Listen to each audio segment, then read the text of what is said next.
Zangi ota maqbaralarining qurilishi. Sohibqiron Amir Temur Piri Turkiston Hoji Ahmad Yassaviyning qabri uzra ulkan maqbara bunyod etishga qaror qildi. Hukmdorning buyrug'idan so'ng barcha tayyorgarliklar ko'rilib, qurilish ishlari boshlangach, bir muammo yuzaga keldi. Ishchilar kun bo'yi mehnat qilib, qurgan binolarini erta tongdan vayron holatda topishar edi.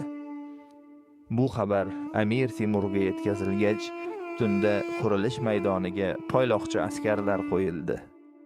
Shu narsa ma'lum bo'ldiki, tunda dasht tarafdan bir ulkan buqa kelib, qurilayotgan binoni vayron qilib ketar edi.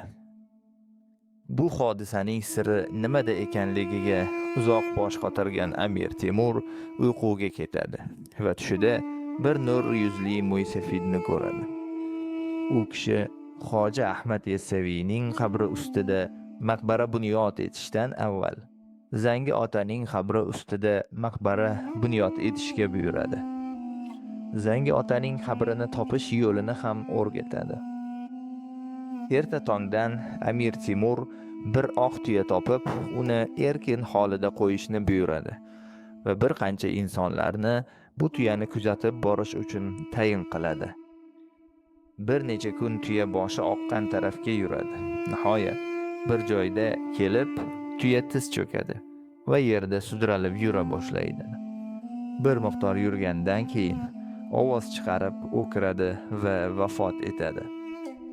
Shundan ayon bo'ladiki, Zangi otaning qabrlari tuya vafot etgan joyda ekan. Tuya tiz cho'kkan yerga esa majmuaga kirish darvozasini bunyod etishadi.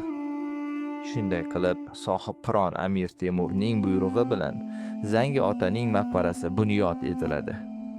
Shundan so'ng esa Hoji Ahmad Yassaviyning mahobatli maqbarasi qurib bitkaziladi.